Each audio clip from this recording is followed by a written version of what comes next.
"Sit down, Nora," my father said. I was already standing, my chair pushed back, my fingers hooked around the coat hanging beside the front door. Across the Thanksgiving table, my mother kept smiling like this was a misunderstanding she could season and serve with the turkey. "Nobody is trying to hurt you," she said. "We invited him because this has gone on long enough." My throat tightened. Him. That was when the doorbell rang. My father didn't look surprised. He didn't even hesitate. He walked to the door like he had been waiting for that sound all night.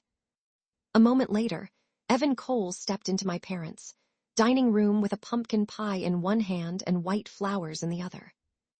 The same man I had reported for following me home. The same man who had waited outside my apartment after midnight. The same man who once texted me a photo of my own front door and wrote, "You made it home safe." He looked straight at me and smiled. "I'm glad you came, Nora," he said. "I was worried you run again." No one moved. Not my aunt with her fork halfway to her mouth. Not my cousins sitting shoulder to shoulder near the window. Not my younger brother, Caleb, who looked like he had just walked into the wrong room. I turned to my mother. "You promised me he wouldn't be discussed." She set the serving spoon down gently. "And you promised us you'd try to be reasonable." "Reasonable," I said. "You brought my stalker to Thanksgiving dinner." Evan lowered his eyes like I had wounded him. My father stepped between me and the hallway. "If anyone leaves tonight," he said, "it won't be him." The dining room went completely still. That was when I noticed how carefully they had arranged everything. My seat had been moved from the end of the table to the middle, boxed in between Aunt Diane and my cousin Marissa. My purse was on the sideboard behind my father, not beside my chair where I'd left it. My mother had been glancing at the front window every few minutes since I arrived. This wasn't a surprise guest. It was a trap. Aunt Diane leaned forward and whispered, "Nora, is this the man you blocked?" My stomach dropped. "How do you know that?" No one answered. Evan placed the flowers on the sideboard like he belonged in my childhood home. "I only wanted a chance to talk," he said softly. "Your parents understand that."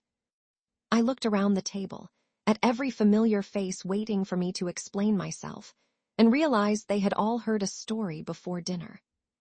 Just not mine. My mother folded her hands. "Please don't make a scene." I let go of my coat. Then I looked my father in the eye and said, "Then everyone here should know what he did outside my apartment at 2:13 in the morning."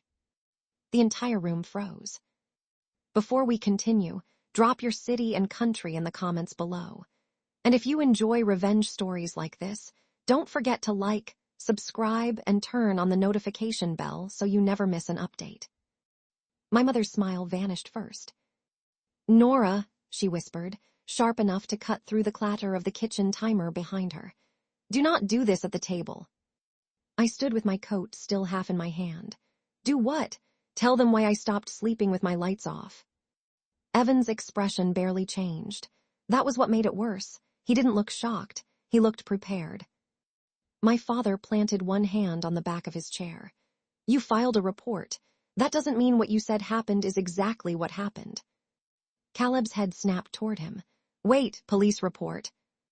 Nobody answered him. I pointed at Evan. He followed me from work to my apartment. He waited in the lobby until my neighbor threatened to call the superintendent. He sent me a picture of my own front door at 2 in the morning. Evan set the flowers on the sideboard with slow, careful hands. "I was concerned about her," he said. "She had just left her job under a lot of stress."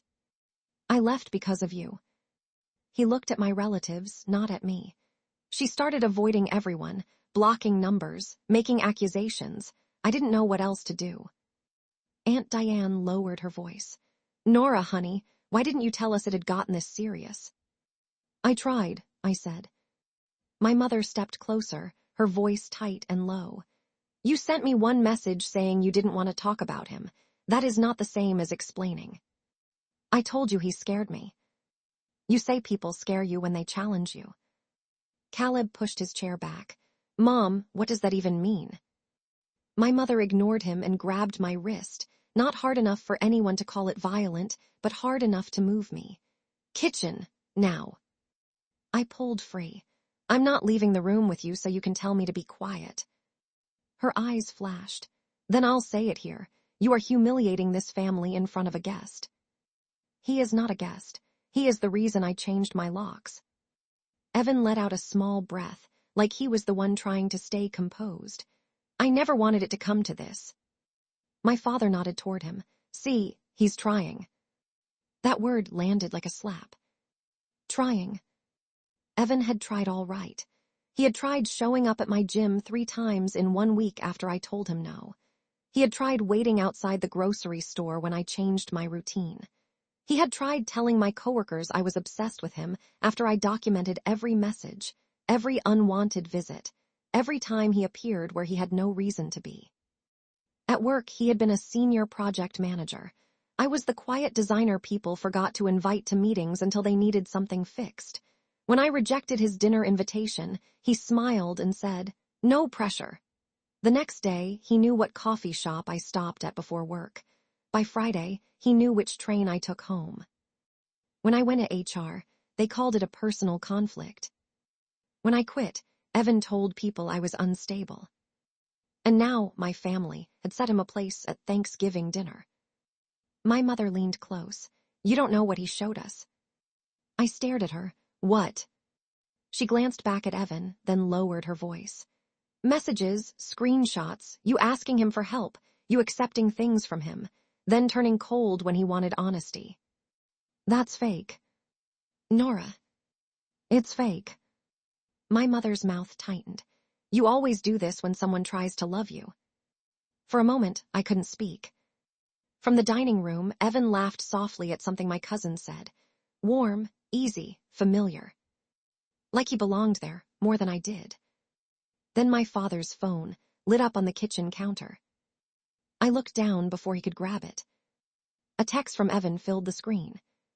Keep her here until dessert. I picked up my father's phone. The kitchen seemed to shrink around me. My mother saw the screen at the same time I did, and for 1 second, her face went blank. Then my father crossed the room and snatched it out of my hand. Don't touch my phone, he snapped.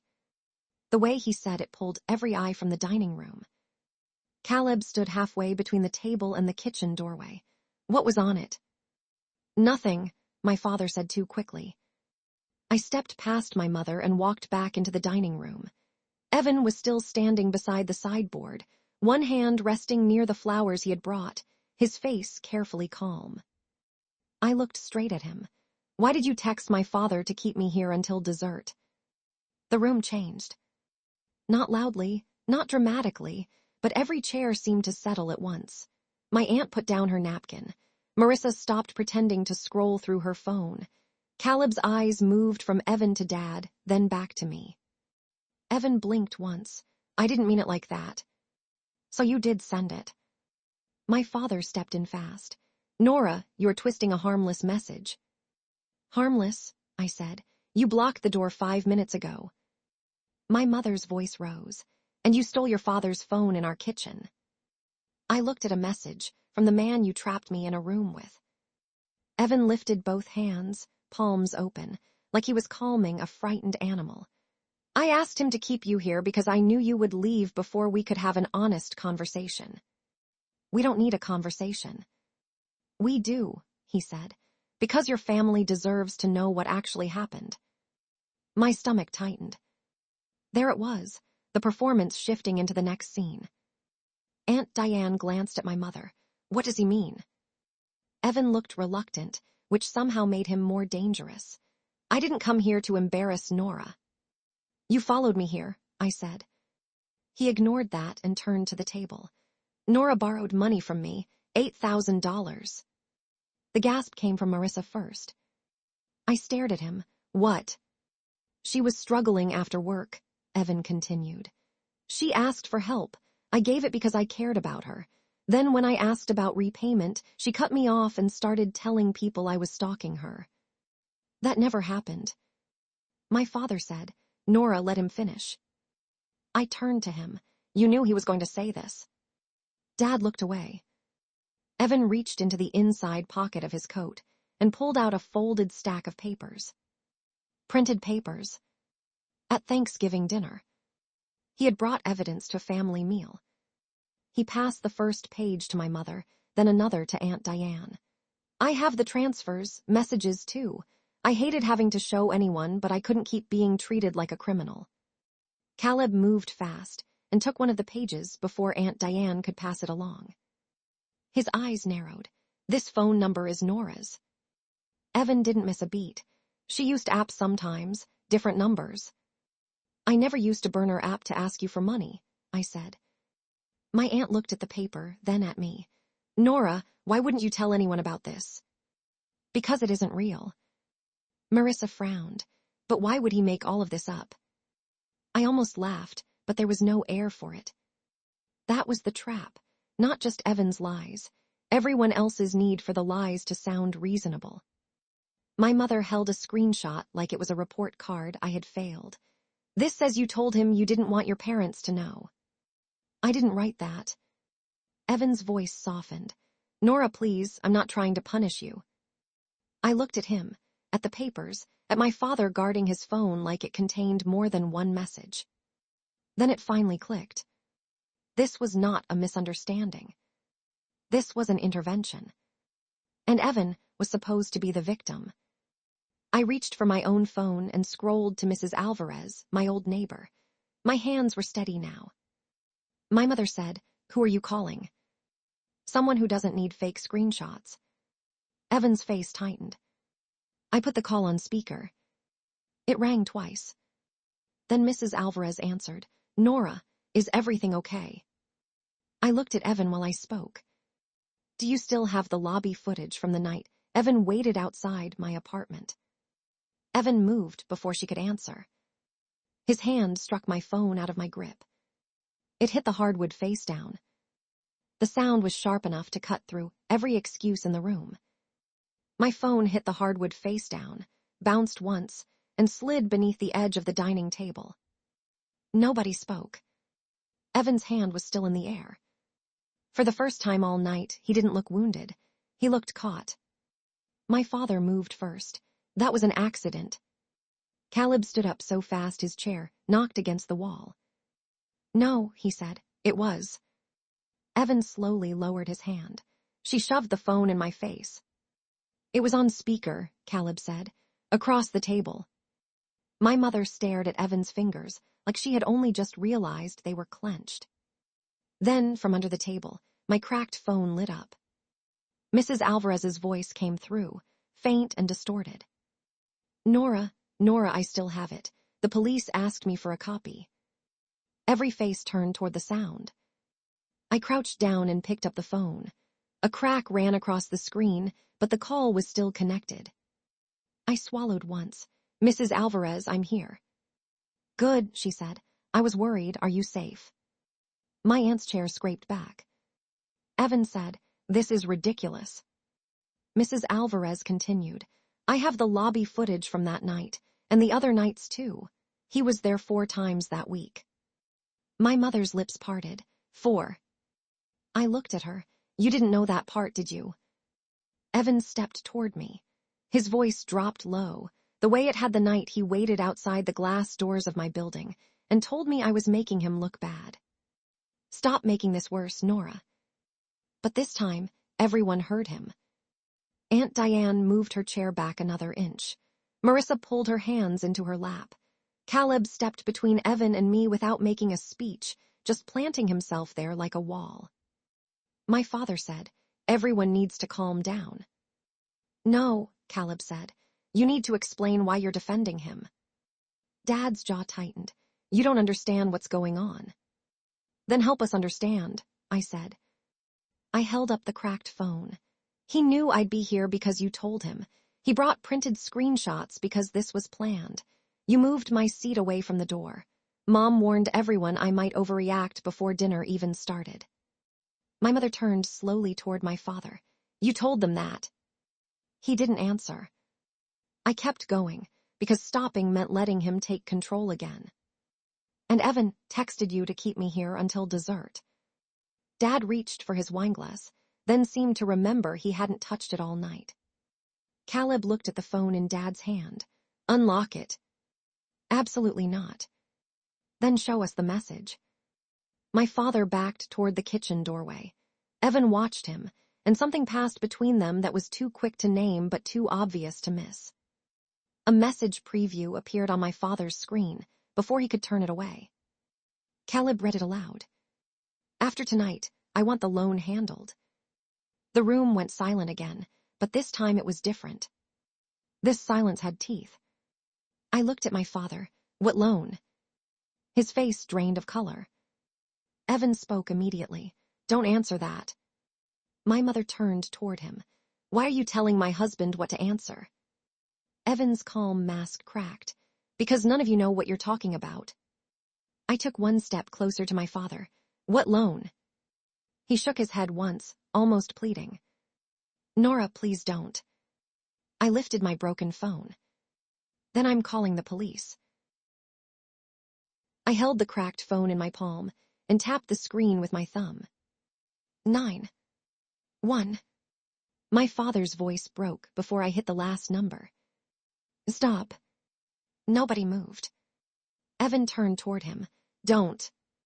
My mother stared at my father like she was seeing someone unfamiliar wearing his face. Richard, she said quietly. What loan? Dad rubbed both hands over his mouth. His shoulders, always so squared when he was telling me how to behave, folded inward. It wasn't supposed to involve Nora. I let out a breath that almost sounded like a laugh. He is standing in your dining room because of me.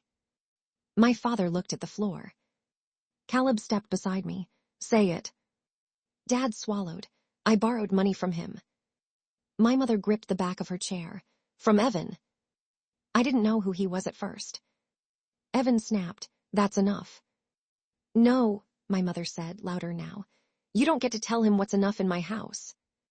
For the first time that night, Evan shut his mouth. Dad's voice came out thin. The investment went bad. I thought I could fix it before anyone noticed. Evan reached out after he found me online. He said he knew Nora from work. He said he admired our family.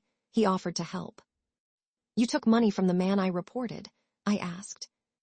Dad flinched. Before the report. And after. He didn't answer fast enough. My mother's face crumpled. Richard. Dad looked at her. He said he would expose everything. The loan, the missed payments, the savings. What savings? She whispered.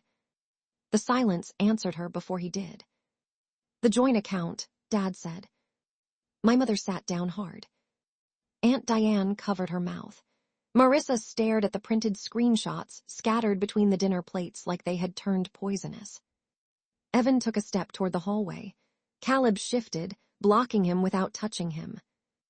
Dad kept talking now, like once the first wall cracked, the rest could not hold. He said if Nora would just admit she misunderstood him, if she apologized in front of the family, he would drop it. He said a video would help clear up the police report and whatever happened at work. I stared at Evan. You wanted them to film me apologizing. Evan's jaw tightened. My mother looked up from her chair. You brought him here to make our daughter protect your secret. Dad whispered. I thought if she heard him out. No, Caleb cut in. You thought if everyone cornered her, she'd give in. No one corrected him. I picked up one of Evan's printed pages from the table. The fake messages looked so neat, so official, tucked beneath a gravy stain and a folded napkin. My name beside words I had never written. My life turned into evidence against me. The $8,000, I said. That wasn't mine. Dad closed his eyes. It was yours, I said. He nodded once. My aunt pushed the screenshot away from her plate. Oh my God. Evan's calm voice came back, but thinner. You're all being manipulated. She's very good at making herself look helpless. Then Caleb's phone chimed. He looked down. Mrs. Alvarez sent the video. Every head turned. He didn't ask permission. He tapped play. The dining room filled with grainy lobby footage from my old apartment building. There was Evan, packing outside the glass doors after midnight. He looked over his shoulder whenever headlights passed. He stepped close to the entrance, peered inside, then backed away when a resident crossed the lobby. A minute later, he lifted his phone and photographed the mailboxes. My mother made a small sound and pressed her fingers to her lips. The video kept playing. There he was again on another night. Same coat, same building, waiting. Aunt Diane whispered, "Nora." Evan lunged for Caleb's phone. My uncle stood and blocked him with one arm. "Don't even try." That was the moment the room finally shifted all the way. No more careful doubts, no more polite confusion. Everyone saw him. I dialed the police. This time, my father did not block the door. When the officers arrived, Evan tried to sound calm. He said it was a family disagreement. Then they saw my cracked phone, the printed screenshots, the texts on my father's phone, the prior report attached to my name, and the footage Mrs. Alvarez had already provided months earlier. One officer asked Evan to turn around. His face changed then, not into fear, into rage. "You did this," he said to me. I looked at him and said, "No, I documented it." They took him out past the untouched turkey, past the flowers he had brought, past my mother sitting with her hands limp in her lap. After that, everything moved quickly and slowly at the same time. The printed screenshots were taken as evidence. My damaged phone was photographed. Mrs. Alvarez gave another statement. A restraining order followed. Caleb helped me send the police report and lobby footage to my old company, and HR suddenly found the courage they hadn't had when I was still alone. Evan's job disappeared first. Then other women from the office came forward with stories that sounded too much like mine. My father's consequences stayed inside the family, but they were no smaller. My mother learned exactly how much money he had lost and how much of their savings he had touched without telling her. She did not scream. She did not throw dishes. She simply took off her wedding ring, set it beside her plate, and said, "You let that man sit at my table because you were afraid of being exposed." Dad cried then. No one comforted him. Relatives apologized before the night ended. Aunt Diane hugged herself while she said she should have asked me before believing anything. Marissa cried into a napkin and said she thought my parents knew the truth. I listened. Then I said, "You believed him because it was easier than believing I needed help." No one had an answer for that either. Later, I went upstairs to my childhood room and pulled my old suitcase from the closet. Caleb followed me without speaking and started taking clothes from the dresser. My mother stood in the hallway. "Nora," she said, her voice raw, "where will you go?" I zipped the suitcase. Somewhere my fear isn't treated like bad manners. She covered her mouth, but she didn't ask me to stay. Maybe she knew she had lost that right before Evan ever walked through the door. Before sunrise, Caleb carried 2 boxes to my car.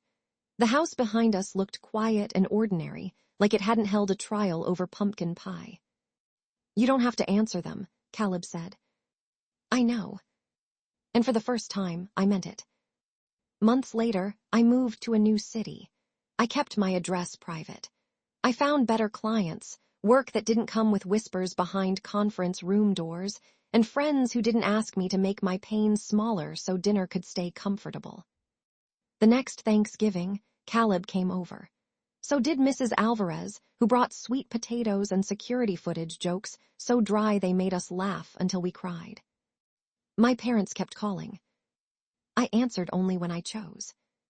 My father sold the house to cover debts. My mother separated from him. Evan's case moved forward, and every update came through official channels, not family gossip. The table that was supposed to trap me became the place where everyone finally saw the truth.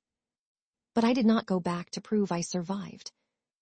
I stayed gone because I finally believed I deserved to.